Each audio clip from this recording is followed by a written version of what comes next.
दोस्तों, नवरात्रि के शुभ अवसर पर अगर आप चाहते हैं माता रानी आपके घर पर अपना वास बना ले, तो सच्चे हृदय से कमेंट बॉक्स में लिखें माँ आपका स्वागत है हमारे घर में। माँ के लिए एक लाइक तो जरूर से बनता है। आइए जानते हैं दोस्तों, नवरात्रि में क्या नहीं खाना चाहिए और कौन सा फल खाना आवश्यक है और क्या नहीं पीना चाहिए।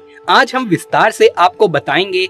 दोस्तों, शास्त्रों के अनुसार बताए गए व्रत चाहे किसी भी प्रकार के क्यों न हो, उनसे जुड़े नियम का पालन करना अति आवश्यक माना गया है, क्योंकि जो मन के मुताबिक किया जाए वो संघर्ष नहीं कहलाता। कहा जाता है कि मनोकामना को पूर्ण करने के लिए थोड़ा सा संघर्ष यानी कि तपस्या तो करनी ही पड़ती है। इसीलिए ऐसी मान्यता है कि व्रत को पूर्ण विधि विधान से किया जाना चाहिए, तभी आपको व्रत का पूर्ण लाभ फल मिलता है, आपकी सभी मनोकामना पूर्ण हो जाती है। इसीलिए कहा जाता है कि सच्चे दिल से अगर आपके मन में ईश्वर के प्रति सच्ची श्रद्धा हो तो बिना पूजा पाठ के ही सारा फल मिल जाता है, और अगर मन में ईश्वर के प्रति शंका हो तो उस मनुष्य को कई जन्मों तक सुख नहीं मिलता। भगवत गीता में भगवान श्री कृष्ण ने स्वयं कहा था, जो मनुष्य सच्चे हृदय से ईश्वर को पुकारता है तो उसका नाता उस शक्ति से जुड़ जाता है जिसे आपने सच्चे हृदय से पुकारा था। इसीलिए भगवान भी कहते हैं कि सच्चे हृदय से ही ईश्वर को पुकारें तो वो आपकी हर मनोकामना पूर्ण करते हैं। कई लोग ऐसे हैं जो भगवान के सामने घंटों पूजा पाठ करते हैं तथा रोते हैं, फिर भी भगवान उनकी कभी नहीं सुनता। दरअसल जब आप सच्चे मन से ईश्वर को पुकारते ही नहीं हैं, तो भला वो आपकी पुकार कैसे सुनेंगे। दोस्तों, ये थी वो बातें जो भक्त और भगवान के बीच की थी।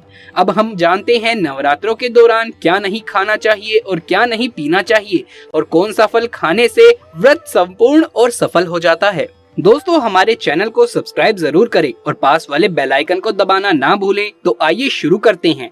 दोस्तों, नवरात्रि के दिन सेब जरूर खाना चाहिए। शास्त्रों में बताया जाता है कि भगवान के भोग में सेब आदि जरूर अर्पित करने चाहिए। अगर आपका व्रत है तो आपको सेब जरूर खाना चाहिए।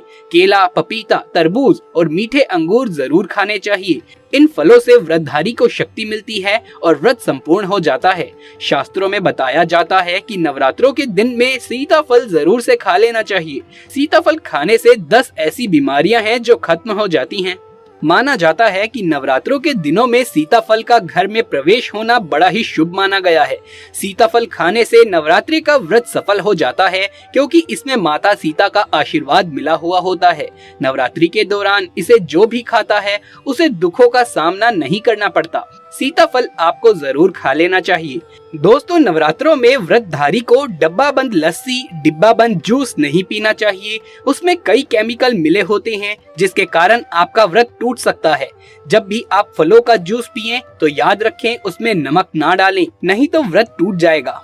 साथ ही साथ जूस में बर्फ भी नहीं डालनी चाहिए। फलों का ज्यादा जूस पीने से व्रत सफल होता है। दोस्तों, नवरात्रों के दौरान सिंघाड़े का आटा, कुट्टू का आटा खाने से पहले ये देख लें कि आटा पुराना नहीं होना चाहिए, क्योंकि पुराने आटे में कीड़े वगैरह पड़ जाते हैं जिसके कारण आपका व्रत टूट सकता है, क्योंकि ये छोटे छोटे कीड़े हमें दिखाई नहीं देते और आपके मुंह तक पहुंच जाते हैं। ऐसा आटा खाना मतलब कीड़े मकोड़ों का मांस खाने के बराबर माना गया है। दोस्तों, नवरात्रि के दौरान आप शाम के समय खाने में दही ले सकते हैं, आलू वगैरह खा सकते हैं, साबुत दाने की टिकिया बनाकर खा सकते हैं, साबुत दाने के और आलू के पापड़ भी खा सकते हैं। कई सब्जियां तो ऐसी हैं जो नवरात्रि के दौरान भोजन में शामिल कर सकते हैं। इससे आपको एनर्जी मिलेगी और व्रत भी सफल हो जाएगा। नवरात्रि के दौरान आप दूध पी सकते हैं जो आपको ताकत देगा। चाय वगैरह भी पी सकते हैं, लेकिन याद रहे उसमें नमक ना डालें। एक बात का ध्यान रखें कि व्रतधारी को पेट भर के खाना यानी गले तक भर के खाना नहीं खाना चाहिए, नहीं तो व्रत रखने का कोई भी फायदा नहीं होगा। थोड़ा थोड़ा खा सकते हैं।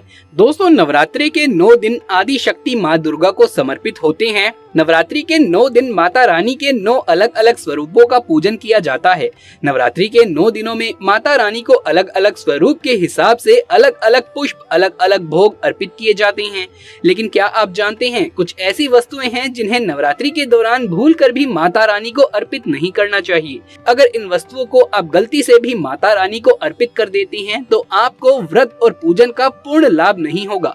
इसीलिए माता रानी की कृपा प्राप्त करने के लिए आपको ये जानना अति आवश्यक है कि वो कौन सी ऐसी वस्तुएं हैं जो माता रानी के पूजन में भूलकर भी इस्तेमाल नहीं करना चाहिए।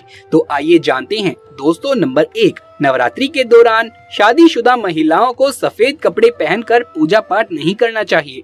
साथ ही साथ काले कपड़े पहनने भी नहीं चाहिए। इससे पूजा, व्रत आदि खंडित हो जाते हैं।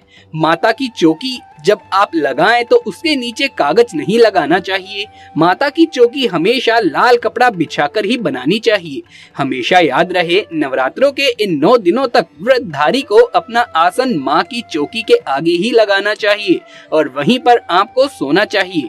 मंदिर को नवरात्रि के दौरान अकेला नहीं छोड़ा जाता, बहुत ही अशुभ माना जाता है। इससे दुर्गा माता नाराज हो जाती है और हमेशा के लिए चली जाती है। दोस्तों, नंबर 2, नारियल। हिंदू धर्म में नारियल को समृद्धि, धन, श्रद्धा और सम्मान का सूचक माना जाता है। नारियल को श्रीफल भी कहा जाता है। नारियल को सुख समृद्धि में वृद्धि करने वाला माना जाता है। नारियल का हर मंगलकारी कार्य में विशेष महत्व होता है। जैसा कि आप सभी जानते हैं कि माता रानी के कई मंदिरों में नारियल से बलि दी जाती है और माता रानी के पूजन में नारियल का इस्तेमाल हम सभी करते हैं। खासकर कलश की स्थापना नारियल रखकर ही की जाती है। माता रानी के पूजन में हम नारियल इस्तेमाल करते समय कुछ गलतियां कर बैठते हैं। दोस्तों, नारियल कई प्रकार के होते हैं, एक हरा तो दूसरा सूखा। जिस नारियल के अंदर पानी होता है, माता रानी के पूजन में सदैव पानी वाला और जटा वाला नारियल ही इस्तेमाल करें। नारियल पूर्ण होना चाहिए, नारियल चटका हुआ या टूटा हुआ नहीं होना चाहिए, क्योंकि साबुत नारियल ही पूर्ण और पवित्रता का प्रतीक होता है। साबुत नारियल ही सुख समृद्धि का प्रतीक होता है। साबुत नारियल को ही श्रीफल यानी कि माँ लक्ष्मी का फल कहा जाता है। नवरात्रि में माता रानी के कलश की स्थापना करते समय जटा वाला नारियल यानी पानी वाला नारियल ही कलश पर स्थापित करना चाहिए। साथ ही ये ध्यान रखना चाहिए कि नारियल को सदैव कलश के ऊपर लेटाकर रखना चाहिए। घट स्थापना करते समय कभी भी नारियल को खड़ा करके नहीं रखा जाता। नारियल को सदैव लेटाकर कलश के ऊपर रखा जाता है। साथ ही नारियल को स्थापित करने से पहले आप नारियल को लाल कपड़े में लपेटकर उस पर फिर लाल चुनरी ओढ़ाकर आप नारियल को कलश के ऊपर ही स्थापित करें। शास्त्रों के अनुसार कलश के ऊपर जब सही तरीके से नारियल रखा जाता है और सही प्रकार का नारियल रखा जाता है, तभी ही व्रत और पूजन का पूर्ण फल आपको प्राप्त होता है। ये भी ध्यान रहे कि महिलाएं माता रानी को नारियल अर्पित तो कर सकती हैं, लेकिन कभी भी माता रानी के सामने नारियल को भूलकर भी कोई भी महिला ना तोड़े, क्योंकि नारियल बीज रूप होता है और स्त्रियां बीज रूप से शिशु को जन्म देती हैं। इसलिए कभी भी महिलाओं को नारियल नहीं तोड़ना चाहिए। दोस्तों, नंबर 3, लौंग। लौंग हम सभी माता रानी के पूजन में इस्तेमाल करते हैं, लेकिन लौंग का इस्तेमाल करते समय एक बहुत बड़ी गलती कर बैठते हैं। हमेशा ध्यान रखना चाहिए कि माता रानी को सदैव फूल वाली लौंग ही अर्पित करनी चाहिए। जिस लौंग के ऊपर फूल नहीं होता या फिर जिस लौंग के पीछे लकड़ी की डंडी नहीं होती, उसको आप माता रानी के पूजन में भूलकर भी इस्तेमाल ना करें। फूल वाली लौंग को ही पूर्ण माना जाता है और माता रानी के पूजन में कोई भी अपूर्ण वस्तु, कोई भी खराब वस्तु या टूटे हुए अक्षत इस्तेमाल नहीं किए जाते।